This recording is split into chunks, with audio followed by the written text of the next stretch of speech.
विदर्भातील किंवा कुठल्या माणसाला मी जर चिपळूणात प्रॅक्टिस करतो आहे आता, तर मी जर पत्ता त्याला पाठवला आणि तो चिपळूणच्या बसस्टँडवर आला तो व्यक्ती, तर त्याला माझ्या घरापर्यंत येण्यासाठी 3-4 लोकांना विचारावं लागणार आहे. बरोबर आहे. तो रिक्षावाल्याला विचारेल की हे अंतर वॉकेबल आहे का, चालत जाऊ की कसं, किंवा तो प्रत्येक टर्नला माझ्या क्लिनिकचा पत्ता किंवा माझ्या घरचा पत्ता विचारेल, गुगल मॅपचा वापर करेल. अशा वेगवेगळ्या पद्धतीचा तो वापर करेल आणि तो माझ्यापर्यंत पोचेल. पण जर त्या माणसाला, त्या व्यक्तीला माझ्यापर्यंत पोचताना माझ्या घरी येताना असा जर व्यक्ती भेटला की तो म्हणेल की मी पण तिथेच चाललो आहे, तुम्ही माझ्या गाडीवर बसा, आणि त्या माणसासोबत तो बरोबर आला, तर तो कमी वेळेत माझ्या घरी पोचणार आहे. इकडे तिकडे जायचा त्याचा वेळ वेस्टेज कमी होणार आहे आणि चुकण्याचे चान्सेस जवळजवळ 0 आहेत त्या व्यक्तीचे. तो पोचणार नाही असं नाही. तो 4 लोकांना विचारेल, कदाचित कुठल्या तरी दुसऱ्या चौकात जाईल, तिथे परत तो टर्न घेईल. अशा पद्धतीने चुकामुक होण्याचे चान्सेस आहेत. पण त्या व्यक्तीच्या जर तो मागे बसून आला की जो माझ्याच घराकडे येणार आहे अशा व्यक्तीच्या, तर तो एक्झॅक्ट माझ्या घरातच पोचेल, कमी वेळेत पोचेल आणि चुका होण्याची शक्यता अगदी 0 आहे. तर हा जसा विचार आहे तसाच गामितोचा विचार आहे. जशी पृथ्वी बनलेली आहे, आपणही एक सृष्टीचा एक भाग आहोत आणि सृष्टी निर्माण करताना एक काही फॉर्मॅट आहे आणि त्या फॉर्मॅटमध्येही आपण बसतो, सगळे मनुष्य बसतो. आणि तो जो सजीवांचा फॉर्मॅट आहे, ते जे स्वरूप आहे सृष्टीच्या त्या स्वरूपाशी, आपल्या शरीराच्या स्वरूपाशी काहीतरी एक लिंक आहे, काहीतरी एक नातं आहे. असं काहीतरी संघटन आहे त्या स्वरूपामध्ये की जे आपल्या शरीरातील त्या भावपदार्थांच्या संघटनाशी साधर्म्य दाखवतं. आणि ते जे द्रव्य आहे, वनस्पतीचे द्रव्य जे असेल किंवा कुठलंही द्रव्य असेल, खनिज द्रव्य असेल, ते द्रव्य शरीरातील विशिष्ट भावपदार्थांकडे जाण्याची त्याची एक स्वभाव प्रवृत्ती आहे की शरीरातील त्या भावपदार्थावर ते जास्त काम करतं, त्या भावपदार्थाकडे ते जास्त जातं. अशी जी गोष्ट आहे की जी आपण द्रव्य वापरतो, मग ती कुठलीही द्रव्य असतील, ती शरीरातील विशिष्ट भावपदार्थांवर जाण्याकडे त्यांची एक स्वतःची क्षमता असते आणि ती त्या भावपदार्थाकडे जाते. ती क्षमता, की जाण्याची जी काही क्षमता आहे, जी गती आहे, त्याला आपण गामित्व असं म्हणतो. की एखादा द्रव पदार्थ त्याच भागाकडे जातो शरीराच्या, आणि मग हे वहन करून, चिंतन करून आपण कसं काढायचं की ही द्रव्य त्या भागाकडे जातात. एक तर त्याच्या कार्यकामुकतेवरून, त्याचं जे काही कार्य आहे, ते जे दृश्यमान कार्य आहे त्यावरून तर आपण शोधतोच आहोत, पण बाकीच्या कुठल्या गोष्टी आपण लावता येतील त्याला, अशा गोष्टीचं चिंतन करून मी तुमच्यासमोर हा विषय मांडतोय. तर हे जे साधर्म्य आहे किंवा ही जी गती आहे, ते जे काम आहे ते दोन्ही गोष्टींनी होतं. म्हणजे एक चांगल्या गोष्टींनीही होतं आणि वाईट गोष्टींनीही होतं. म्हणजे आपण जर कंठ्य औषधं बघितली तर त्यांचं गामित्व कंठ्याकडे असेल, तर जे साधर्म्य आहे ते दोन्ही गोष्टींनी होतं. की कंठ्यघ्न अशी औषधं आपण जर बघितली किंवा कंठ्य औषधं बघितली, तर दोघांचं गामित्व ही कंठाकडेच आहे. आणि एक कंठ चांगलं करणार आणि एक कंठ खराब करणार आहे अशा दृष्टीने. त्यामुळे गामित्व हे दोन्ही गोष्टीने आपल्याला बघावं लागतं. ती गोष्ट त्या अवयवाकडे जाऊन त्या अवयवाचं भलं करणार आहे की वाईट करणार आहे, त्या अवयवाचे अहितकारक आहे, हितकर आहे, अशा दोन्ही गोष्टीने ते गामित्व पाहावं लागतं. दुसरं गोष्ट असं आहे की त्याच्यात आपण जर भाग पाडले, त्याचे भेद जर केले, तर एक भेद येतो गुणसाधर्म्य असतं. त्याचे मी विस्तार पुढे करणार आहे व्याख्यानामध्ये. दुसरं साधर्म्य एक असतं ते अवयव साधर्म्य, ज्यांना आपण जन्म साधर्म्य बघू शकतो. एक स्वरूप साधर्म्य म्हणून एक आपण भेद करू शकतो आणि एक वर्ण साधर्म्य असा एक भेद करू शकतो. तर प्रत्येक वेळी एकच द्रव्य एकाच भावपदार्थाकडे, शरीरातील दोषाकडे, दुष्याकडे किंवा अवयवाकडे जाईल असं नाही. तर कधी द्रव्य संयोग पण त्या भावपदार्थाकडे जातो. जसं रसपाचक आहे तर त्याचं गामित्व रसाकडे आहे, रक्तगामित्व रक्तपाचक रक्ताकडे, अशा पद्धतीचं द्रव्य संयोगाचं पण गामित्व असतं. गामित्व मी तुम्हाला सांगितले की प्रत्येक वेळी गामित्व हा ते द्रव्य त्या अवयवाकडे असलेलं हे त्या अवयवाला हितकरच असेल असं नाही, त्याची कार्य कर्म त्याची बदलतात. जसं दही असेल, ते दही अभिष्यंद निर्माण करतं, त्याचं गामित्व यकृताकडे आहे आणि ते अभिष्यंद निर्माण करतं. पण तेच पिंपळी जी आहे ती अभिष्यंद घालवणारी आहे आणि तीही यकृतगामीच आहे. म्हणजे दोघंही यकृतगामी असूनही एक अभिष्यंद निर्माण करते आणि एक अभिष्यंद घालवते. अशा पद्धतीने जसं दूध आहे तर दूध हे ओजगामी आहे, ते ओज वाढवणारं, पटकन ओज वाढवणारं असं द्रव्य आहे. पण तेच विष हे द्रव्य तेही ओजगामी आहे आणि ते ओजाचा नाश करणार आहे. तर अशा दृष्टीने दोन्ही विचार तुम्हाला करावे लागतात.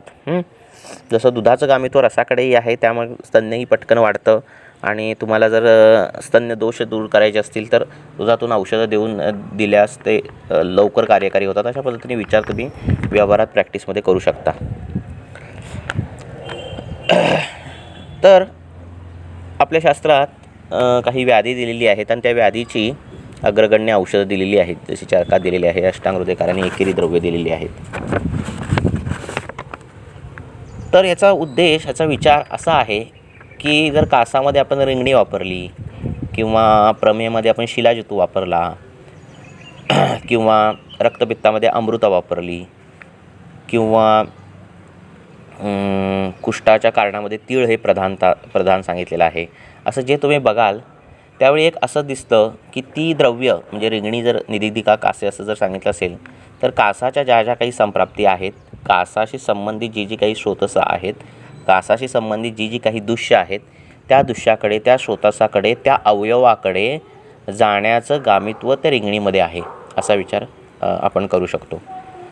तर अशी जी एकेरी द्रव्य प्रयोग आहेत एका विशिष्ट आजारांवर, अनेक आहेत, म्हणजे जवळजवळ 42पर्यंत आहेत, आणि अशी जी आहेत त्यांचं तुम्ही तसा विचार करू शकता. म्हणजे शिलाजतूचं गामित्व बस्तीकडे असेल किंवा दुष्ट कफ बहुल कफाकडे असेल, द्रव बहुल कफाकडे असेल, अशा पद्धतीने तुम्ही ते विचार करू शकता. म्हणजे बस्तीशी संबंधित कुठला व्याधी असेल तर शिलाजतूसोबत औषधं देणं किंवा हरिद्रा मंजिष्ठा हे मिश्रण जे मेदगामी, मांसगामी, मेदगामी आणि अशा पद्धतीने जे प्रमेयामध्ये वापरलेलं आहे त्या प्रमेयाच्या सगळ्या स्रोतसं आणि जे दुष्य आहेत प्रमेयाची त्वचापासून सगळी, त्या गामित्व ते मिश्रण आहे कुठलं, हरिद्रा आणि आवळा. तर ह्या मिश्रणाचा उपयोग तुम्ही प्रमेयासारख्या संप्राप्ती घडणाऱ्या रुग्णांमध्ये ते तुम्ही वापरू शकता. तर जसं कुष्ठ सांगितलं की तिळामध्ये, तर कुष्ठ हा असं द्रव्य डिझाईन केले की तीळ हे असं द्रव्य डिझाईन आहे की कुष्ठाच्या ज्या काही संप्राप्ती असतील, कुष्ठाचे जे काही दुष्य असतील सगळ्यांना दुष्य करण्याचं सामर्थ्य तीळ जर पोटातून घेतले तर ते साध्य होणार आहे. तर अशा पद्धतीने त्या गामित्वाचा विचार तुम्ही करू शकता. म्हणजे तीळ जर असं बघितलं, तीळ मांसगामी विचार आपण त्याचा करू शकतो, रक्तगामी असा विचार करू शकतो. आणि मग कुष्ठग्न औषधं जर तिळासोबत दिली तर ती जास्त कार्यकारी करू शकतो आपण, आणि तशा पद्धतीचे योगही आलेले आहेत. दुसरी गोष्ट, शरीरातला एखादा अवयव ज्या भावपदार्थांनी बनला आहे, ज्या धातूंपासून बनला आहे, त्या धातूंवर जाणारी द्रव्य किंवा त्या अवयवावर जाणारी द्रव्य ही परस्पर एकमेकांची गामित्व करतात. म्हणजे काय की जर आपण रक्तगामी, कफगामी अशी औषधं दिली, म्हणजे रक्त चांगली करणारी, रक्ताचं प्रसाधन करणारी, कफ चांगलं करणारी, तर ती सहसा बस्तीगामी असतात, कारण बस्ती ही रक्त कफ प्रसादात निर्माण होते. किंवा बस्तीगामी जी औषधं आहेत म्हणजे शिलाजितूसारखी अशी जर पकडली तर ती रक्त आणि कफ या अवयवांवर काम करणारी अशी द्रव्य आहे. तसंच कफ आणि शोणित म्हणजे कफ, रक्त आणि मांस अशा तिन्ही ह्याच्यावर काम करणारी जे द्रव्य आहे, असं कुठलं द्रव्य तुम्ही हे केलं तर ते जिभेवर जाणारं असं द्रव्य असतं. किंवा तुम्ही हृदयाला चांगलं करणारी काही औषधं वापरलीस, हृदयाला किंवा रक्ताला रक्तगामित्व काही औषधं वापरलीत, अनंता, सारिवासारखी औषधं तुम्ही वापरलीत, मंजिष्ठासारखी औषधं वापरलीत, तर ते हृदयाशी संबंधित आणि फुफ्फुसाशी संबंधित असं त्यांचं गामित्व असणार आहे. हे तुम्ही लक्षात घ्यायचं. म्हणजे फक्त रक्तगामित्व असेल तर ते फुफ्फुसाशी संबंधित असेल, कफ आणि रक्त अशा संबंधित असेल तर ते हृदयगामित्व असेल. अशा पद्धतीने तो विचार तुम्ही करू शकता आणि व्यवहारामध्ये वापरू शकता. मेदगामित्व, ज्यांचं गामित्व मेदाकडे आहे, म्हणजे आता शिराखंडरा आपल्याला चांगल्या करायच्या आहेत, तर शिलाजेतूसारखं औषध जे मेदगामित्व आहे, आणि जर शिरा आणि स्नायूंमध्ये जर शैथिल्य आलं असेल तर ते शैथिल्य दूर करण्यासाठी आपण शिलाजेतूसारखं औषधं वापरू शकतो जे मेदगामित्व आहे. कारण शिरा या मृदू पाकापासून तयार झाल्या आणि स्नायू या खरं पाकापासून तयार झाले मेदाच्या. तर अशा पद्धतीने तुम्ही औषधं वापरू शकता. जसं रसगामित्व जी औषधं आहेत, म्हणजे शतावरीसारखं औषधं, हे रसगामित्व असल्यामुळे ते स्तन्यावर काम करतं आणि स्तन्य लवकर वाढतं. मग स्तन्याचे दोष जर तुम्हाला काढायचे असेल तर शतावरीसोबत ती दोषगण औषधं वापरून तुम्ही ते गामित्वाच्या विचाराने ती औषधं तुम्ही वापरू शकता. किंवा साक्षात दूध, जे सामान्य सिद्धांतानुसार दूधच आपण जर दिलं आणि तर ते स्तन्यावर जाणार आहे आणि त्याच्यासोबत जर आपण स्तन्य दोषातली काही औषधं टाकली तर तीही त्या दृष्टीने डायरेक्ट आपल्याला ती जी चिकित्सा आहे ती मिळणार आहे. तसंच मांसावर जाणारी औषधं, म्हणजे सपोज गूळ आहे, तर खराब गूळ असेल तर तो परत कुष्ठ निर्माण करतो, गुळाचं अतिसेवन कुष्ठ निर्माण करतं. ही मांसगामित्व औषध आहेत. आजा मांस हेही मांसगामित्व सामान्य सिद्धांतानुसार. तर ही जर विकृत पद्धतीने घेतली गेली तर त्वचा खराब होणार आहे. पण त्याच औषधांबरोबर सर त्वचेची औषधं तुम्ही म्हणजे त्वचा चांगली करणारी औषधं जर दिलीत तर तुम्हाला लवकर रिझल्ट मिळणार आहेत अशा पद्धतीने. आणि अस्थिगामी जी औषधं आहेत ती साक्षात दंतावर काम करणारच आहेत, हे तुम्हाला काही वेगळं सांगायची गरज नाही. तर अशा पद्धतीने जी द्रव्य, एकेरी द्रव्य व्याधींच्या हिशोबाने जी दिलेली आहेत ती त्या स्रोतसांची, त्या धातूंची आणि त्या दुष्यांची गामी असतात. जसं ज्वरामध्ये जर स्वेदग्न औषध दिली तर ती त्वग्गामित्व त्यांच्यामध्ये जास्त असतं. आता हे सगळ्याच औषधांना सरसकट नियम लागेल असं नाही. हा एक विचार आहे आणि तुम्ही जेवढा करा आणि जेवढा प्रॅक्टिसमध्ये वापराल तेवढा तो गरजेचा आहे. म्हणजे तुम्ही जर रक्त चांगलं करायचं, रक्तपाचकासोबत देणं औषध म्हणजे घोटलीत किंवा भावना दिलीत आणि तर तुम्हाला जास्त रिझल्ट मिळाले, अशा पद्धतीने तुम्ही ते विचार करायचे. हे नंतर तुम्ही विस्तार करायचा आहे. हे मी सांगतोय तो फक्त एक संक्षेपाने तुम्हाला विचार सांगतोय. जसं अतिसारामध्ये जी औषधं असतील तर ती आंतरगामी अशी औषधं आहेत. म्हणजे उद्या आंतरामध्ये काही दृष्टी झाली, नेक्रोसिस झालं आंतरामध्ये, किंवा काही आंतराशी संबंधित कुठल्या वेगळ्या व्याधी असतील, त्या अनुक्तही असतील, म्हणजे कार्सिनोमासारख्या व्याधी असतील आंतराचे, रेक्टमचा CA किंवा असे काही असतील, तर त्या अनुक्त व्याधींसाठी हे तुम्हाला विचार करावे लागणार आहेत. अतिसारातली औषधं तुम्हाला काढून त्याची चिकित्सा करता येण्यासारखं आहे की जे त्या पद्धतीने विचारशास्त्रात केलेले आहेत. नंतर रससाधर्म्य हा विचार आहे जो नेहमी आपण रेग्युलर करतो, त्यात काही मोठा विचार नाही आहे. तर मधुर रसाची औषधं शुक्रगामी आहेत. म्हणजे मधुर रसासोबत जर कुठली औषध दिली तर शुक्राची वृद्धी होणार आहे, शुक्राकडे जाणारी औषधं आहेत आणि त्या पद्धतीने तुम्ही ती दृष्टी दूर करू शकता. म्हणजे मधुराबरोबर जर तुम्ही काही शुक्रशोधक गण दिलीत तर तुमचं कार्य लवकर होणार आहे आणि आपण काळी दिलीत तर आणि काम लवकर होणार आहे. म्हणजे कमीत कमी औषधांमध्ये जास्त विचार केलात तर कमी औषधांमध्ये चांगले रिझल्ट तुम्हाला मिळू शकतात. तर अशा पद्धतीने तुम्ही ती शुक्रगामी औषधं मधुर रसाची वापरू शकता. किंवा गुणसाधर्म्य पण विषय आहे की स्निग्ध गुणाची औषधं ही शुक्रगामी असतात. म्हणजे तुपासोबत जर तुम्ही कुठला कषाय रसाचं औषध दिलं किंवा त्रिफळाघृत असं तुम्ही जर अपानकाळी दिलं तर ते कफज शुक्र दोषावर अतिशय चांगलं काम करणार आहे. आलं लक्षात? त्यामुळे हे गामित्व ह्या हिशोबाने पण बघावं लागतं. हे त्रिफळाघृत म्हणा किंवा अशी तुपं आलेली आहेत शुक्रशोधन गणामध्ये, शुक्रशोधन व्याधींमध्ये की ती स्निग्ध म्हणजे तुपाने सिद्ध केलेली अशी हे आहेत. तर हे तुम्ही अशा पद्धतीने करू शकता. जसं प्रमेहामध्ये त्रिफळाघृत आलेला आहे, कषाय रसांनी सिद्ध केलेली तूप आलेली आहे. तर ह्या पद्धतीने तो विचार आहे. आणि तुमचा धातू कसा आहे, म्हणजे धातू जर उष्ण असेल तर उष्ण गुणात्मक द्रव्य ही साधारणतः रक्तगामित्व काम करतात. मंजिष्ठा असेल उष्ण गुणाची अशा पद्धतीने. आणि बरोबर शीतगुणाची ही बरोबर बोललो तुम्हाला की अपोजिट गुण जरी असला तरी तो त्या गामित्वाकडे जाण्याचा त्याचा विचार असतो. नंतरचा एक मोठा विचार आहे जो व्यवहारात दिसतो तो म्हणजे की अवयव साधर्म्य जे असतं. म्हणजे आपल्या निसर्गामध्ये ज्या काही सजीव गोष्टी आहेत, जी झाडं आहेत आणि मनुष्य आहे, त्यांचे अवयवांमध्ये साधर्म्य आहे. म्हणजे झाडाला त्वचा आहे, झाडाला पान आहे, झाडाला फळ आहे, झाडाला तोंड आहे, म्हणजे त्याचे मूळ आहेत. लक्षात? अशा पद्धतीने हे सगळे अवयव आहेत झाडांचे. आणि मग त्याच्याशी सधर्म केलं तर झाडाची साल ही आपल्या त्वचेकडेच गामित्व असतं. झाडाच्या सालीचं गामित्व हे त्वचेकडे असतं. तुम्ही पंचवल्कलाने धावन करता आहे ना, आणि त्याला चांगले रिझल्ट मिळतात. ते वल्कल वापरता तुम्ही, झाडाची साल वापरता, त्याचं साधारणतः गामित्व त्वचेकडे असतं. हा नियम ह्याला अपवाद येणार, पण हा जनरलाइज नियम सांगतो तुम्हाला मी. झाडाचा चीक जो आहे तो रक्तगामित्व असतं त्याच्याकडे, तो साक्षात झाडाचं रक्त आहे ते, आणि आपल्या रक्ताशी ते हे करतं. जसं झाडाचं बी आहे ते शुक्रबीजासारखं काम करणार.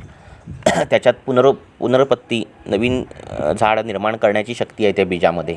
आणि अशी शक्ती नसलेल्या पुरुषांमध्ये, व्यंधत्व असलेल्यांमध्ये अशा आपण बी वापरतो. त्याचं साधं उदाहरण, जे नेहमीचं उदाहरण आहे तर ते कवच बी किंवा माश ही त्याची कॉमन उदाहरणं आहेत, आणि ती आपल्याला व्यवहारात दिसतात. तर असं हे बीजगामित्व त्या बीजामध्ये येतं. आणि विरुद्ध पण येतं, म्हणजे गुंजा बी वापरलं तर व्यंधत्व येतं, शुक्राचा नाश होतो. असेही विषयुक्त द्रव्य, तेही बीजच आहे, आणि ते साक्षात त्या पुरुष बीजावर जाऊन व्यंधत्व निर्माण करतं. तर अशी काही अनुभूत योग आहेत. गुंजेबरोबर शुक्रवर्धक औषध दिलेली अशी योग आहेत. ते अगदी सुपर विचार आहेत, ते एकदम वरच्या लेवलचे. तर अशा पद्धतीने गामित्वाचा विचार उलट्या पद्धतीने तुम्ही करू शकता. फळाचं जे मांस आहे, झाडाचं जे फळ आहे आणि फळाचं जे मांस आहे, त्या मांसाचं गामित्व आपल्या शरीरातल्या मांसाशी असतं. जसं हिरडा आहे, तर हिरड्याचा आपण मांस यूज करतो, ती पूर्ण बियाच्या वरचं सगळं यूज करतो, आणि हिरडा हा मांसगामी आहे, मांसाचा अग्नी वाढवणारं द्रव्य आहे. मनुका ते पूर्ण मांसयुक्त आहे, त्याने मांसधातू चांगला वाढतो. खारीक असेल, अशी वेगवेगळी उदाहरणं तुम्ही देऊ शकता जी मांसगामित्व आहे, ज्याच्याने मांस वाढतं. तर मांसाकडे जाण्याची त्यांची सहज प्रवृत्ती असते. तर अशी सगळे विचार आहेतच.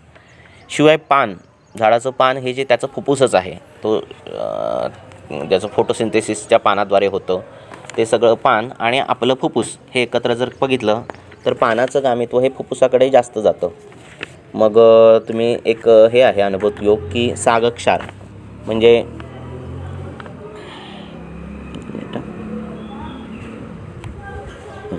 सागक्षार म्हणून योग आहे. सागाचं जे पान आहे ते तुपाच्या दिव्यावर जाळायचं, आणि ते पानाचं जे राख आहे ती मधाबरोबर चाटली असता फुफ्फुसातला कफ एकदम कमी होतो. तर हे गामित्व आहे.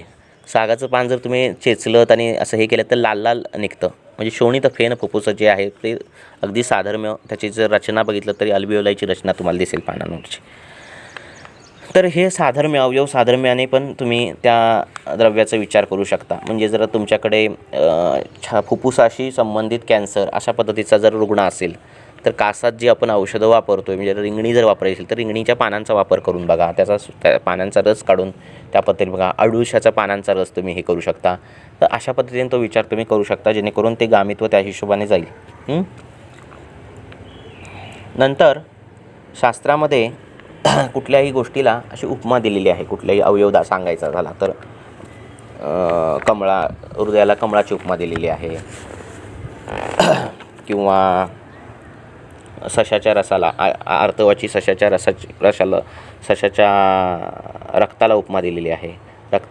सशाच्या रक्ताची उपमा ही रजाला दिलेली आहे. अशा पद्धतीच्या उपमा दिलेल्या आहेत. तर ह्या उपमा देताना गामित्वाचाही विचार कधी केलेला दिसतो.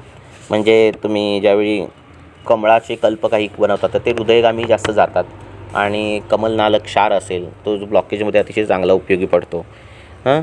तर असं हेही गामित्व तुम्ही विचार करू शकता. किंवा सशाचं रक्त हे रजगामी आहे, म्हणजे रजाची संबंधित दोष, रजाचा क्षय अशामध्ये तुम्ही सशाचं रक्त वापरणं, किंवा इंद्रगोप किड्यांचा योग तयार करून त्या पद्धतीने तो वापरणं, अशा पद्धतीने तुम्ही विचार करू शकता. गर्भाशयाचा आकार हा माशासारखा सांगितला आहे, रोहित माशासारखा. तर तो माशासारखा सांगताना मत्स्याचा संबंध गर्भाशयाशी आहे. मत्स्य आहार स्त्रियांना करायला सांगितलं आहे, आणि त्याने बऱ्यापैकी रजदोष जातात. आणि अशा पद्धतीने तो मासे आणि गर्भाशय आणि स्त्री असा संबंध तो जोडलेला आहे. किंवा विड्याचं पान असेल ते हृदयाच्या आकाराचं आहे, आणि तुम्ही तो नागवेलीचे योग वापरताच तुम्ही, तर ते त्याचं गामित्व हृदयाकडे दिसतं आपल्याला. किंवा शतावरी बघा शतावरीच्या मुळ्या आहेत त्या मॅमरी ग्लँडसारख्या आहेत, आणि त्याचं गामित्व शतावरीचं रसाकडे आहे, स्तन्याकडे आहे. स्तनाकडे आहे. अशा पद्धतीने त्याचं गामित्व आहे. अक्रोड ही मज्जा आहे, तर ती मज्जेचं गामित्व त्या मज्जेकडे आहे. अक्रोडाने बुद्धी वाढते. बुद्धी हे मज्जेचं स्थान आहे. अशा पद्धतीने अक्रोड तुम्ही वापरतो आपण. किंवा वृषण, साक्षात अजावृषणाच्या बस्त्या दिल्या जातात शुक्रवृद्धी करण्यासाठी. आणि त्याचं सुंदर गामित्व म्हणजे मी वापरले आहे म्हणून मी सांगतो की त्याचं सुंदर गामित्व त्या ह्याच्याकडे असते, वृषणाकडे. आणि स्पर्म न होणं, स्पर्म निर्माणच न होणं, ॲझोस्पर्मिया असेल किंवा बाकी स्पर्मचे कुठलीही व्याधी असतील, तर ते जनरेशन होण्याचं काम हे अजावृषणाची बस्ती जी आहे, बोकडाचं अजावृषणाची बस्ती जी आहे ती अतिशय चांगली काम करते. परत यकृताचं गामित्व यकृताकडे आहे. हे सामान्यच आहे की अजा यकृत जे आहे, बकरीचं यकृत जे आहे त्याचं गामित्व आपल्या यकृताशी आहे. ते यकृत जर खाल्लं तर रक्तवृद्धी अतिशय जोरात चांगल्या प्रमाणात होते. यकृताशी संबंधित यकृताला चालना मिळण्याचं काम ते अजा यकृत अतिशय सुंदर पद्धतीने करू शकतं. यकृत पिपली जी आहेच योग आपल्याकडे. अशा पद्धतीने क्रव्याद मांस सांगितलेलं आहे. जे मांस वाढवायचं आहे त्यांनी क्रव्याद मांस खावं, की जो असा प्राणी आहे जो फक्त मांस सेवन करतो आणि मग मांस त्याच्या शरीरात मांसाग्नी इतक्या चांगल्या प्रमाणात आहे की तो मांस ते पचवतो आणि परत त्याचं मांस तयार करतो. तर अशा पद्धतीने ते क्रव्याद मांस सांगितलेलं आहे. मांसाच्या हिशोबाने गामित्व आहे. तर हे सगळे विचार तुम्हाला करू शकता तुम्ही व्यवहारामध्ये आणि प्रॅक्टिक्समध्ये त्याचा वापर करून त्याच्यासोबत औषधं देऊन ते विचार तुम्ही त्याचं ग्रहण करून आणि त्याच्यात भर पाडू शकता. रक्ताने रक्ताची वृद्धी होते, तुम्हाला माहिती आहे. दुधाने स्तन्याची वृद्धी होते, दुधाचं गामित्व त्या दृष्टीने. त्यामुळे सुंठ सिद्ध दूध देणं हे स्तन्यदोष घालवण्यासाठी अतिशय चांगलं काम करतो. अष्टिशृंखला एक वनस्पती आहे जी पूर्ण हाडासारखी आणि सांध्यांसारखी दिसते आणि ती हाडाच्या सांध्याला त्याला लेप लावतात. फ्रॅक्चरमध्ये त्याचा लेप कामाला येतो.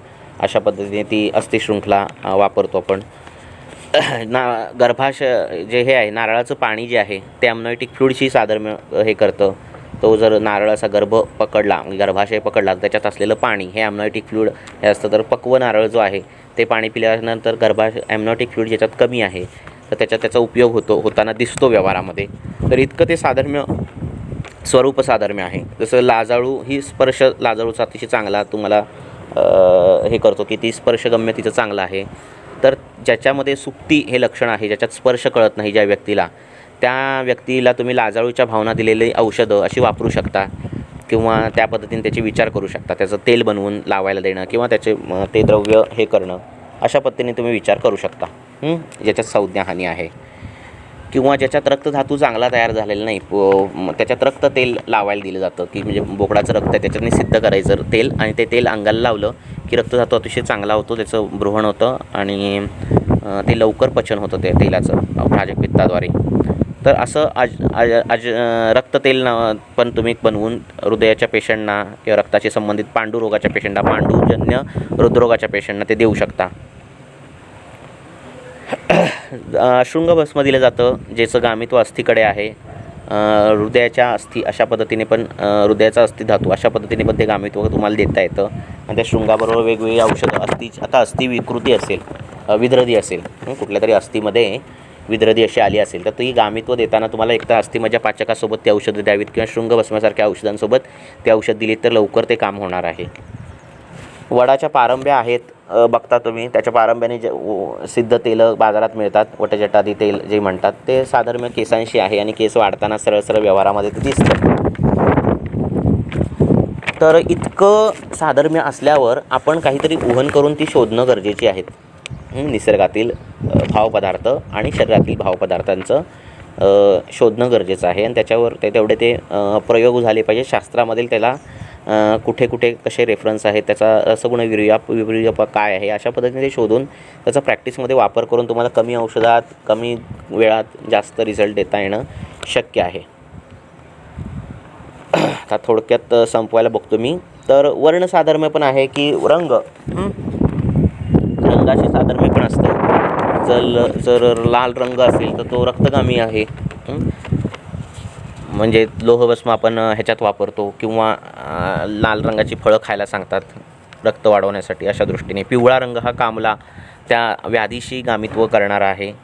पांढरा रंग हा शुक्र अशा गामित्व करणार आहे. जी पांढरी द्रव्य आहेत ती एकतर शुक्राचा नाश करतात, नाहीतर शुक्राचं वर्धन करतात. मग दूध असेल, तूप असेल, शुक्राचं वर्धन करतील. चुन्यासारखे द्रव्य असेल, शुक्राचा नाश करतील किंवा अशा पद्धतीचं. नाहीतर ते शुक्राचं शोधन करतात, समुद्रफेण्यासारखी द्रव्य पांढरी.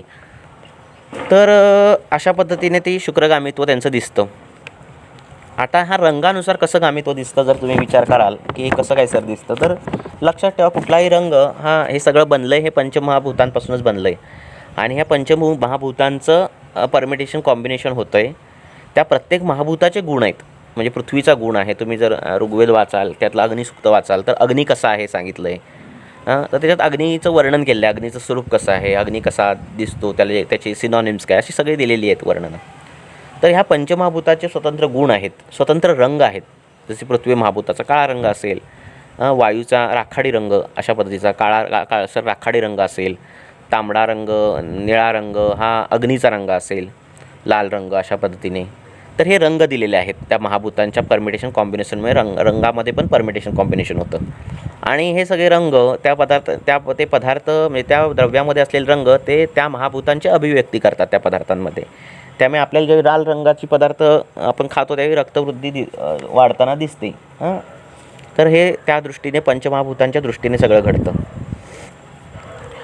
आणि दुसरे विचार तुम्ही करू शकता की जी मज्जागामी द्रव्य आहेत, जी मज्जेकडे जाणारी द्रव्य आहेत, ती मज्जेतून उत्पन्न झालेला जो अवयव आहे, मग तो बुद्धी असेल नाहीतर चक्षु असेल, तर ते चक्षुगामीही असतात ती द्रव्य. आणि मग मज्जेवर चक्षुवर जर काम करायचं असेल तर मज्जागामी द्रव्यांमध्ये औषधं देणं, त्याच्यासोबत औषध देणं, त्याचा विचार करणं, हे सगळे विचार तुम्हाला प्रॅक्टिसमध्ये तुम्ही करू शकता. नंतर आरशामध्ये तुम्ही बघितलं की पाठा हा गुदगामी आहे. ज्यावेळी तुम्ही आरशाचा पेशंट तुमच्यासमोर येतो तर तो पेशंट जर तो रक्तज आरसा असेल, रक्त पडत असेल, तर तुम्ही त्याच्यासोबत मोचरस आणि पाठा असं कॉम्बिनेशन दिलं तर तुम्हाला चांगले रिझल्ट मिळतात. तो शूलयुक्त असा पेशंट असेल तर तुम्ही अजमोदा, बिल्व आणि पाठा असं कॉम्बिनेशन दिलं तर तुम्हाला चांगले रिझल्ट मिळतात. म्हणजे म्हणण्याचा उद्देश काय आहे की हिरडा हा मांसगामी आहे, पाठा हा गुदगामी आहे. हे दोन कॉम्बिनेशन्स तुम्ही बाकीच्या सगळ्यांबरोबर वापरलीत अभ्यास करून. म्हणजे मोचरस कधी वापरायचा, कुटच कधी वापरायची, दारवी कधी वापरायची, हे सगळे विचार करून वापरलीत तुम्हाला कुठलीही महागडी औषधं वापरावी लागत नाहीत. अगदी चांगल्या विचार करून स्वस्त औषधांमध्ये तुम्हाला चांगले रिझल्ट देता येतात. तुळस तुम्हाला कफावर काम करणारी द्रव्य माहितीच आहे की तुळशीचा काळा बिळा देतात. तर ते पान आहे, फुफ्फुसाशी कामित्व असणारं घटना आहे ती. त्यामुळे तिचा काढा पिणं, ते खाणं हे फुफ्फुसासंबंधीच्या ज्या काही व्याधी आहेत त्याच्यात उपयोगी पडते. कफज व्याधी असतील, फुफ्फुसाच्या कॅन्सरमध्ये तुम्ही तुळस खायला देता. तर अशा पद्धतीने हे विचार तुम्ही करू शकता. गामित्वाचा विचार भावना या हिशोबाने होतो. त्या द्रव्यांची ती भावना दिली जाते. ही तुम्हाला सगळं माहितीच येते की मी काही घेत नाही. तर प्रत्येक द्रव्याला त्या द्रव्याची भावना देऊन त्याचं गामित्व बदलण्याचा कल शास्त्रकारांमध्ये आहे, ग्रंथकारांमध्ये आहे, रसशास्त्रींमध्ये आहे. तर तो कल लक्षात घ्या आणि त्यामुळे गामित्वाचा त्या पद्धतीने विचार करा. दुसरी द्रव्य संयोग एक दिलेलाच आहे आपल्यामध्ये की रसगत ज्वर, रक्तगत ज्वर, मांसगत ज्वर, मेदोगत ज्वर, अस्थिगत ज्वर, मज्जागत ज्वर अशा पद्धतीचे, शुक्रगत ज्वरही काही सुश्रुताने सांगितलेलं आहे. तर अशा पद्धतीने ज्वर दिलेले आहेत आणि त्यांची द्रव्य दिलेली आहेत. इंद्रिय पटल कुटकी दिलेली असेल रसगत ज्वरामध्ये, किंवा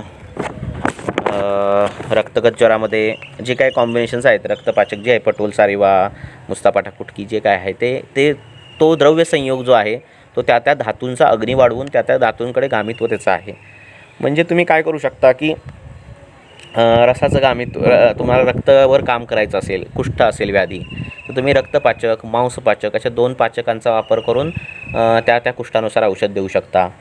किंवा शुक्रावर काम करायचे तुम्हाला तर अस्थिमज्जा पाचक देऊन तुम्ही शुक्रावर काम करू शकता. मांसावर काम करायचं असेल, मांसज, अर्बुद असे काही असतील तर मांसपाचक देऊन तुम्ही त्याचं लेखन करा. किंवा त्या धातूचा अग्नी वाढवून त्या धातूकडे जाणारे गामित्व संयोग देऊन तुम्ही त्या गोष्टीचा वापर करू शकता. तर ह्या सगळ्या गोष्टीचा उपयोग तुम्हाला चिकित्सेमध्ये अचूकता निर्माण करण्यासाठी, वेग निर्माण करण्यासाठी, शीघ्रगामित्व होण्यासाठी आणि धातू वैषम्य दूर करण्यासाठी अशा पद्धतीने करू शकता तुम्ही. इवन तुम्ही कुठले ऑपरेशन जर करायचे असतील, कुठलीही टॉमी करायची असेल, हेस्ट्रिक्टॉमी करायची असतील, किंवा वृक्क निर्हरण करायचं असेल तर तुम्ही त्या त्या अवयवाची गामित्व असणारी औषधं वापरून त्या त्या अवयवाला बल देऊ शकता. असा विचार तुम्ही करू शकता. ब्लॅडर काढायचं यकृतगामी औषधं तुम्ही काही वेळा वापरू शकता. वृक्क काढायचं असेल तर मेद रक्तगामी अशी औषधं तुम्ही वापरू शकता आणि ती औषधं देऊन मग ती टॉमी करणं किंवा ती टॉमी केल्यानंतर ती औषधं वापरणं असे वेगवेगळे विचार तुम्ही स्वतःच्या बुद्धीने युक्तीने ते विचार करू शकता. प्रश्न आलेला हां, रसाग्नी आणि मांसाग्नीवर काम करणारी द्रव्य. तर सगळं सांगतो. तर ही गामित्व जो विषय आहे तो एकाच अँगलने तुम्ही बघू नका. म्हणजे काय आहे की मी तेवढाच विचार करून सगळं करेन असं नाही, बाकीचेही खूप विषय आहेत, पण हा विषय ह्यासाठी आहे की तुम्हाला चिकित्सेमध्ये सौकर्य यावं. आता रसदृष्टी कशाने झाली आहे हे तुम्हाला शोधून काढावीच लागणार आहे. त्या पद्धतीने तुम्हाला द्रव्य निवडावीच लागणार आहेत. गामित्व हा हिशोब आहे की तुम्हाला त्या द्रव्यांसोबत जाणारं असं एक द्रव्य संयोग असं तुमच्या शास्त्रकारांनी दिलेलं आहे. म्हणजे रसावर काम करायचं असेल, रसाग्नीवर काम करायचं आहे आणि तो रसाग्नी हा कफाने आवृत्त झालेला आहे असं जर तुम्ही म्हटलात, म्हणजे जठराग्नी जर कफाने आवृत्त झाला आहे असं जर तुम्ही म्हटलात, तर रसपाचकासोबत विश्व देणं किंवा दीपनीय औषध देणं असं ते द्यावं, अशा पद्धतीने द्यावं. आता पाचकं किती दिवस द्यावीत हे बघा, हे सगळे विषय वेगवेगळे आहेत. म्हणजे हा काय गामित्वाचा विचार तरी पण सांगतो. पाचकं कधी द्यावीत, पहिली आमावस्था असली पाहिजे. आमावस्थेची लक्षणं काय, श्रोतरोध बलभ्रंश गौरव अनिल मूढता ही जी सगळी लक्षणं आहे. म्हणजे जर रसगत असेल तर गौरत्वम दैनम उद्वेगम सदरम शरदरोग ही रसाची लक्षणं आहेत, रसगत आमाची. तर ती त्या धातूंची आमाची लक्षणं कमी झाली की पाचकं बंद करावीत. जोपर्यंत आम आहे, आमाची लक्षणं आहेत, तोपर्यंत पाचकं द्यावीत. लक्षात आलं का. साम वात असेल तर ती आमाची लक्षणं कमी झाली तर तुम्ही तो वाताची बंद करू शकता. साम पित्त असेल, आंबट पाणी येतं आहे, त्या पाण्याला घाण वास येतो आहे, तो घाण वास बंद झाला की तुम्ही ते पाचक बंद करू शकता.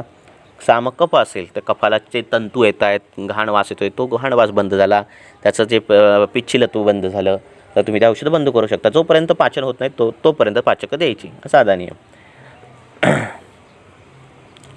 रसाग्नीवर काम करणारे अनेक द्रव्य आहेत. आता हे रसपाचकच द्रव्य जे साक्षात रसावर जाणारं कॉम्बिनेशन आहे. रसगत आमाशी संबंधित कॉम्बिनेशन आहे. रसगत आम ते कसं दूर करणार आहे, रसाग्नी वाढवून काम करणार आहे. मग तिथे तुम्ही अग्निवर्धनाचे आणि द्रव्य ॲड करू शकता. रसावर काही तुम्हाला जे काही पेशंट कसा आहे, त्याचे हेतू कसे आहेत आणि व्याधी कसं आहे त्यानुसार तुम्ही ते सगळे विचार करणार आहात. लक्षात. रसाला बल द्यायचं असेल तर रसपाचकासोबत तुम्ही शतावरी देऊ शकता किंवा असे सगळे विचार जे आहेत ते तुम्ही करू शकता. हे विचार म्हणजे ठिणगी पेटवणं यासाठी हा आत्ताचा खटाटोप होता. ह्याच्यात तुम्ही वहन करायचं आणि वेगवेगळे तुम्ही कल्प शोधून काढा, त्याचा त्या पद्धतीने विचार करा. एखादं द्रव्य देताना आपल्याला कुठल्या अवयवावर द्यायचं आहे, कुठल्या दुष्यावर द्यायचं आहे, अशा पद्धतीने तो विचार तुम्ही करा. मग ते दुष्य कुठल्या भावपदार्थांपासून बनले आहेत, मग त्या भावपदार्थांची कुठली द्रव्य आहेत, मग त्या द्रव्यांचं पांचभौतिकत्व काय आहे.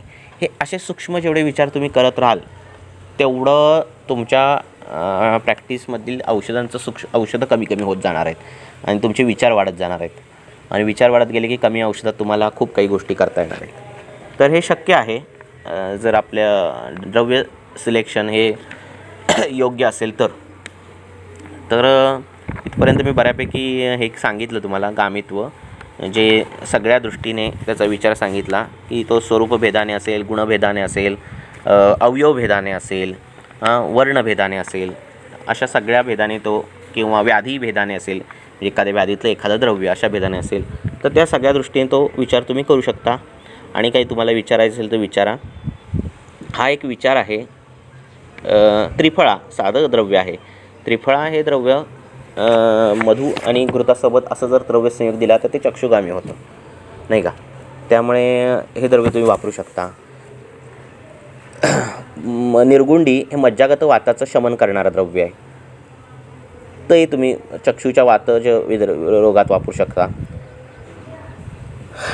अशा पद्धतीने तुम्ही मज्जा ज्या ह्याच्यामध्ये आहे ती द्रव्य तुम्ही त्या हिशोबाने घेऊ शकता. बदाम हे मज्जागामी आहे. तर चक्षुमध्ये असलेलं शैथिल्य, चक्षुमध्ये असलेलं वातजे चक्षुविकार हे तुम्ही बदामाने कवर करू शकता. इव्हन त्याच्या जर तुम्हाला संतर्पण करायचं असेल तर. आता दाखवतील अपोजिट गुण कसे सेम गामित्व दाखवतील. तेच सांगतोय मी. ज्यावेळी शुक्राचं शोधन करायचं असेल त्यावेळी कषाय रस सांगितलेली आहेत आणि ते शुक्राचं शोधन करतात. लक्षात येते का तुमच्या? हे विचार जरा चिंतन करून आणि हे करण्यासारखे विचार आहेत. जसं कवचबी हे सांगितलेलं आहे, शुक्रावर जाणारं द्रव्य सांगितलेलं आहे. तर गुंजाबी तेही शुक्रावर जातं, पण त्याचं काम वेगळं आहे. तर असे दोन्हीही म्हणजे गामित्व हे दोन्ही हिशोबाने घेता येतं. कंठघ्न द्रव्य आली, चक्षुघ्न द्रव्य आली, लक्षात, ही सगळी शुक्रघ्न द्रव्य आली, अशी द्रव्य आहेत. त्यांचं गामित्वही त्या हिशोबाने आहेत. त्यामुळे तीळ जरी पोटातून कुष्ठकर असला, कुष्ठ त्याने वाढत असला, तर काही द्रव्य ही तिळाबरोबर दिलेली आहेत कुष्ठामध्ये. किंवा कृमी, जर गुड हा कृमीकारक असेल तर विडंगासारखी द्रव्य ही गुडाबरोबर दिलेली आहेत आणि त्याचं कार्य लवकर होतं, चांगलं होतं. लक्षात. त्यामुळे उलटी द्रव्य चांगल्या गोष्टीबरोबर पण वापरून ते काम करता येतं तुम्हाला. अर्थात त्याच्यात युक्तिप्रमाण आहे, बुद्धिप्रमाण आहे, सारासार सगळा विचार आहे, द्रव्याचा गुणकर्मांचा विचार आहे, हा सगळा विचार आहे, तो करायचा आहे तुम्ही. हा फक्त एक विचार तुमच्यासमोर मांडलेला आहे की जो खूप वेळा प्रत्येक वेळी त्या माझ्या लेक्चरला लोकांनी विचारले आहेत. त्यामुळे आता मज्जागत पित्त ह्यातली कुठली द्रव्य आहे हे असं तुम्ही आता उहन करून शोधायचं. लक्षात. इथं आता हे नाही मी सांगणार आहे, केस किंवा अशा पद्धतीचं काही सांगणार नाही. मज्जागत पित्त म्हणजे तुम्हाला नेमकं काय मज्जा अपेक्षित आहे आणि काय कसलं पित्त अपेक्षित आहे, कुठल्या गुणाने वाढलेलं आहे, ते मज्जागतच का गेलं, मज्जेच्या कुठल्या अवयवात गेलं, हे सगळे डिटेलिंग येतं. त्यामुळे जनरली किती सांगणार मी.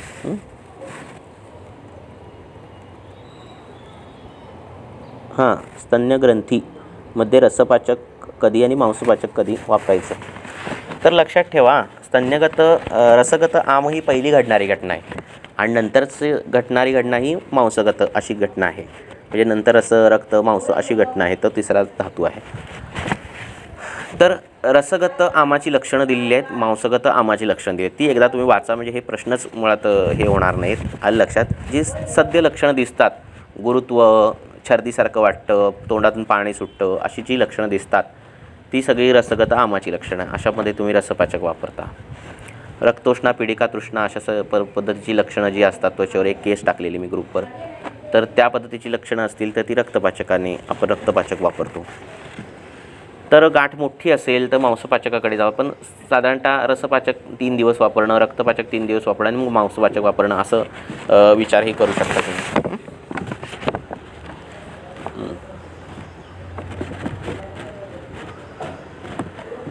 ग्लुटीन फ्री फ्लोअर काही डॉक्टर सजेस्ट करतात, मला नाही.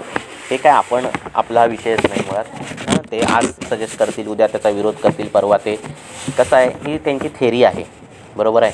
आपले सिद्धांत आहेत. बरोबर आहे. हायड्रोक्विनिन काम करतं आहे का बघू, केलं तर वापरू, असले विचार काय आपण करत नाही. आलं का लक्षात. ॲसिक्लोवायर देऊन बघू, मग फरक पडतो आहे का बघू, मग नाही कॉम्बिनेशन हे झालं तर मग ते बंद करू, असं काय आपण करत नाही. आपण काय कोणाला हे करत नसतो. आपले सिद्धांत फिक्स आहेत.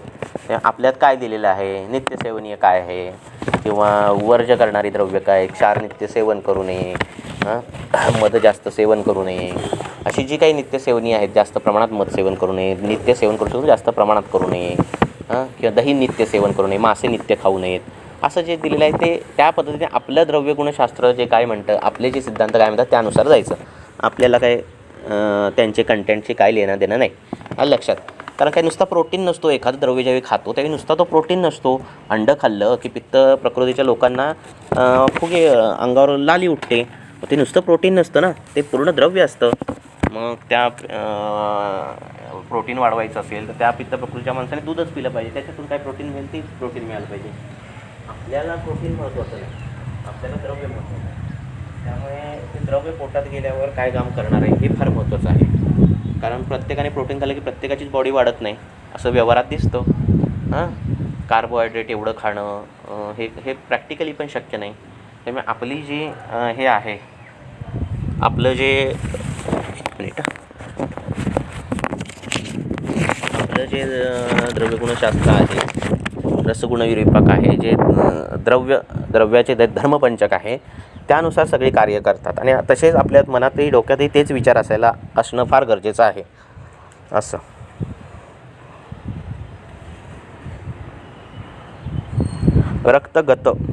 रक्तगत आणि रसज यात फरक कसा? रसगत आणि रसज. रसगत म्हणजे काय? रसामध्ये गेलेला. आणि रसज म्हणजे रसापासून उत्पन्न झालेला. जचा अर्थ जन्म असा आहे.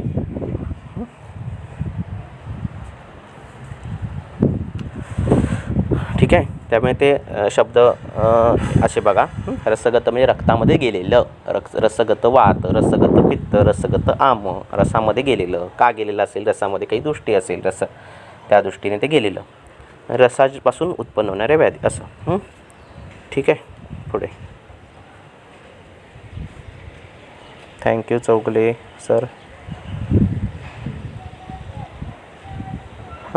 हे विषय आणखी एलॅबोरेट करण्यासाठी आता मी सांगितले, तुम्हाला काय लेक्चर मिळेलच, तुम्हाला परत तुम्ही ऐकून तुम्हाला परत ते उहन होईलच. पण हे आपल्या ग्रंथातच आहे. ग्रंथही त्या पद्धतीनेच विचार सांगतात. आपण फक्त ते चिंतन करून त्याला वाढवत राहायचं आहे. आणि कशा पद्धतीने विचार करायचे? निसर्गातले द्रव्य बघायची, त्या द्रव्याचे गुणधर्म बघायचे, त्या द्रव्याचे अवयव बघायचे. तो अवयव आपल्याला हे होतो आहे का? त्याचा रंग, त्याचं स्वरूप, म्हणजे ॲक्च्युली काय म्हणतात ना, सगळ्या अँगलने तुमची दृष्टी जर फिरत असेल तर ते सगळे विचार करता येण्यासारखे आहेत.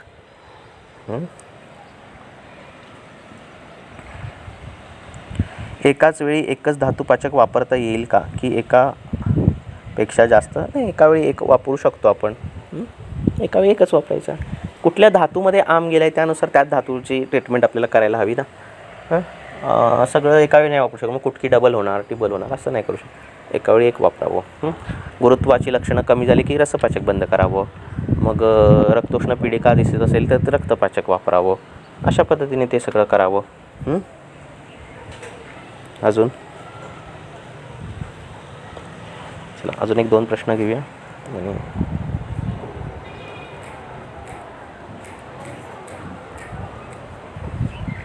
अजून कोणाला काय विचारायचं आहे?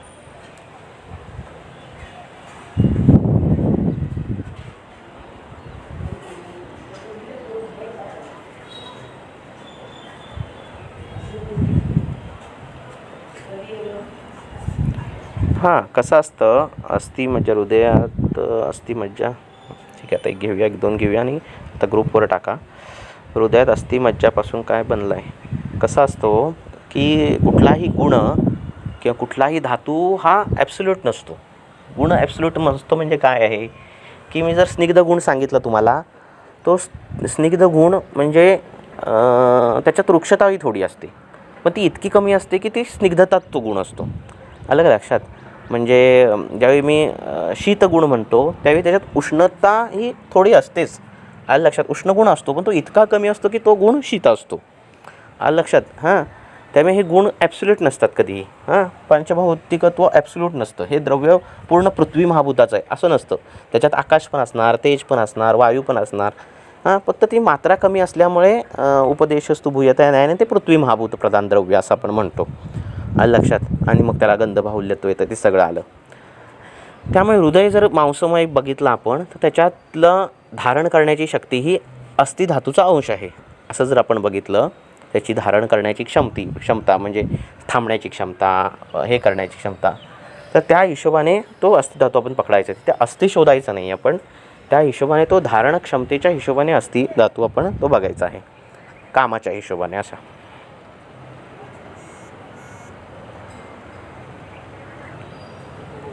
पुढे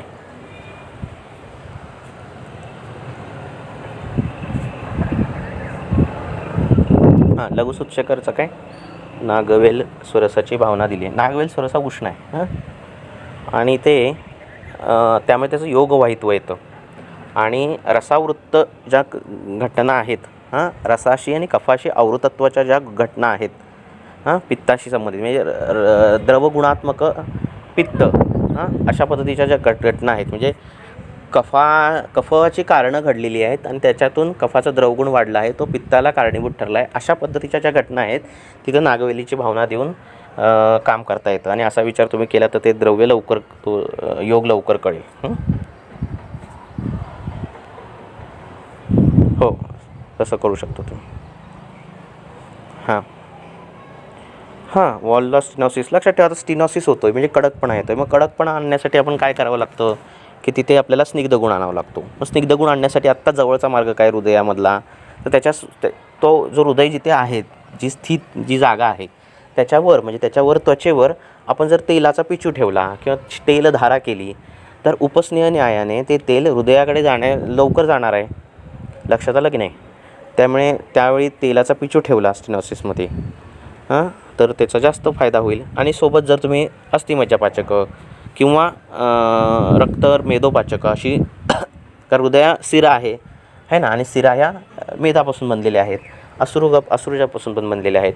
तर मग तसं असेल तर मेदपाचक आणि रक्तपाचक अशी वापरलीत औषधं आणि हृदयावर पिचू ठेवलात बला तेलाचा किंवा कुठलाही तुम्ही त्यावेळी त्या कंडिशननुसार, तर हृदयातलं स्टिनॉसिस तिथलं जे काही काठिन्यता आहे ती पूर्णपणे दूर करता येते.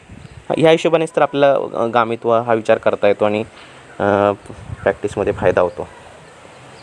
अजून कोणाला काय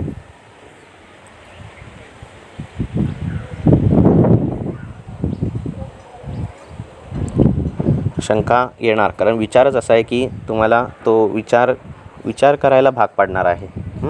फक्त एकमार्गी कुठे असा लिहिलेला नसल्यामुळे, संदर्भ इकडे तिकडे त्याचे हे असल्यामुळे आणि हे चिंतनातून उहनातून गोष्ट निर्माण झाल्यामुळे तुम्हाला ते एकत्र आत्ता मिळालं विचार आणि त्यामुळे तुम्हाला ते छान वाटतं आहे. पण तसा विचार तुम्हीही करा, जे निदान ॲटलिस्ट जे सांगितलेले आहेत ते औषधं तशी वापरून बघा आणि तुम्हाला अगदी चांगले प्रॅक्टिसमध्ये यश मिळेल असं मला आशा वाटते. अजून एक मी 5 मिनटं थांबतो आणि बंद करणार मी.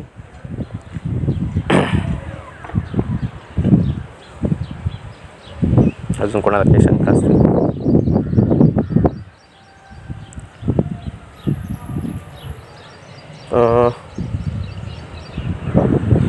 लेखनीय तेलाचा पिचूचा पेपर करता येतो का स्टिनॉसिसमध्ये? पेपर का वापर आहे? वापर करता येतो का स्टिनॉसिस काय पिचूचा? जर आता तुम्ही जर म्हणत असाल की हिपॅटोमेगाली आहे असं दिसत असेल चित्र, अर्थात असं आपण कंपॅरिझन करू नये, पण असं जर एनलार्जमेंट दिसत असेल तर तिथं तुम्ही तेलाचा पिचू तुम्ही त्या पद्धतीने ठेवू शकता. स्टिनॉसिसमध्ये कशाला ठेवायचं लेखनीय? आधीच ते वृक्षतेने घडणारी घटना आहे, संवृत्त झालेलं आहे ना. सर द्रव्यगुणासाठी चांगली पुस्तकं काय खूप पुस्तकं आहेत, त्याचं काय एक असं नाही आहे. आणि हे द्रव्यगुणशास्त्र असं द्रव्यगुणाचं पुस्तक लगेच वाचून डेव्हलप होणारं शास्त्र नाही आहे. सोबत ग्रंथ वाचणं, ग्रंथ सतत आपण जे सकाळी टीका वाचन रेग्युलर जे चालू आहे त्याच्यातून काही द्रव्य कळतात, त्याच्यातून काही विचार करतात. सोबत जी गोगटेंचं पुस्तक असेल, वेगवेगळी पुस्तकं आहेत, सगळीच पुस्तकं आहेत चांगली, देशपांडेंचं चांगलं, कुठली वाईट कुठलंच नसतं, सगळ्यांनी रुग्णांना कळावं या हिशोबानेच लिहिलेली असतात पुस्तकं. त्यामुळे सगळी पुस्तकं वाचावीत, निघंटू वाचावेत. आणि मग ते त्या सगळ्यातून म्हणतात ना की सगळं वाचल्यानंतर एक जे सार निघतं ते अशा पद्धतीचे लेक्चर्स असतात. तर अशा पद्धतीचं सगळं वाचन करावं तुम्ही. एकाच ग्रंथाला एकाच पुस्तकाला हे न करता सगळ्यांचा सार घ्यावा अशा पद्धतीने. हे सगळे गामित्व तुम्ही जर बघाल, वर्णाचे गण गामित्व तुम्ही बघाल तर मग ते गर्भिणीने लाल वस्त्र घालायची नाही आहेत है ना, तर किंवा लाल पदार्थ बघणं टाळायचं, हे सगळे विषय तुम्हाला कळावे लागतात. आणि मग कळतं की आपल्या शास्त्रामध्ये किती सूक्ष्म विचार केलेले आहेत अलग लक्षात. त्यामुळे किंवा निळा रंग जो आहे तो वेदनाशामक आहे. निळा रंग हा जो वेदनाशामक आहे.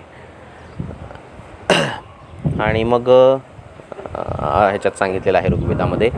आणि मग त्यामुळे मोरपिसाने कुठलाही मलम लावणं हे किती, ज्यावेळी अग्निदग्ध असतो त्यावेळी कशाच्या स्पर्शाने ते मलम लावा तर मोरपिसाने लावावं, इतकं तो स्मूथ आहे आणि ते मोरपीस निळ्या रंगाचं आहे.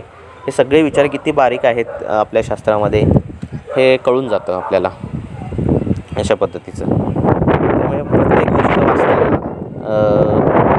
कुठलीही असेल, मग ती निदानातली असेल किंवा कुठली असेल, अशीच लिहिलेली नाही आहे किंवा असंच काहीतरी केलेलं नाही आहे, त्यांना वाटलं म्हणून असंच त्यांनी ते कारण दिलं किंवा त्यांना असं नाही आहे. प्रत्येक गोष्टीमागे एक सिद्धांतिक बैठक आहे आणि त्यांच्या बुद्धीचं एक त्याच्याची ती अभिव्यक्ती आहे, ते जे लिहिलेलं आहे ते. त्यामुळे ती गोष्ट वाचताना आपल्याला तो विचार करता यायला पाहिजे, हे का असंच का, हे तसंच का, हा विचार जोपर्यंत तुम्ही मेंदूला स्ट्रेस देत नाही तोपर्यंत ती उहन होणार नाहीत गोष्टी तुम्हाला अशा पद्धतीने. त्यामुळे वाचतानाही, ग्रंथ वाचतानाही पूर्णपणे श्रद्धा ठेवून, पूर्णपणे त्यांच्यावर हे ठेवून, विश्वास ठेवून अशा पद्धतीने वाचावा. काहीतरी लिहिलं आहे, काहीतरी लिहिलं असं पद्धतीने वाचन कधीच करू नये. त्यामुळे आपण जे वाचतो आहोत ग्रंथ, ते लिहिणारी व्यक्ती ही ऋषितुल्य आहे आणि ती आपल्या बुद्धिमत्तेच्या कैक पलीकडेची बुद्धिमत्ता असलेल्या ऋषींनी लिहिलेले ग्रंथ आहेत. आणि त्यामुळे वाचताना आपण किती डाऊन टू अर्थ असायला पाहिजे, आपण किती गाढव असायला पाहिजे हे डोक्यात ठेवायला पाहिजे. अशा पद्धतीने ते वाचन व्हायला हवं. वाचताना मनाने वाचावं. कधी पण डोळ्याने वाचलं तर तुम्हाला शब्द कळतील, अर्थ कळतील. मनाने वाचलं तर तुम्हाला त्यातले भाव कळतील. त्यामुळे भाव कळण्यासाठी वाचायचे आपल्याला ग्रंथ. पुढे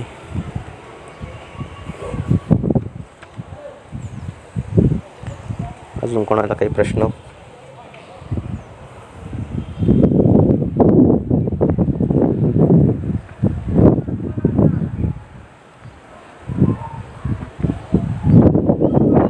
तर याच्यात नवीन वैद्य जे आहेत तर त्यांनी टीका वाचन जॉईन करा. सकाळी उठायचा कंटाळा येतो, त्यामुळे सकाळी लोकांची संख्या कमी असते, हे सगळं मान्य आहे.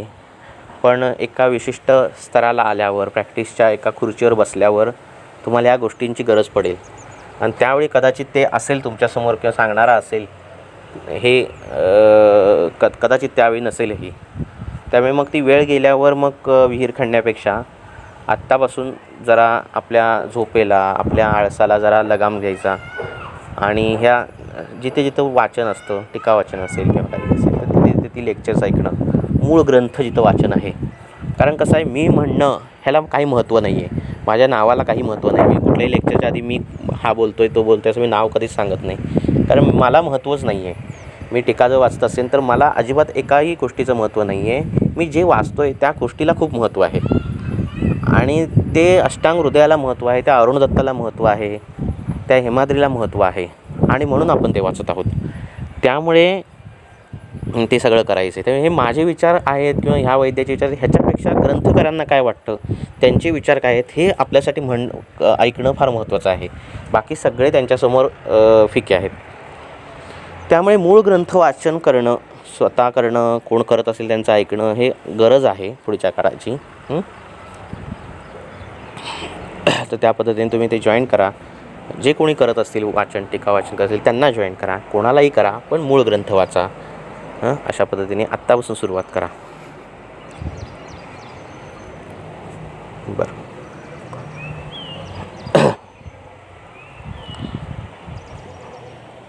थांबूया आता आपण. अजून कोणाला काही शंका?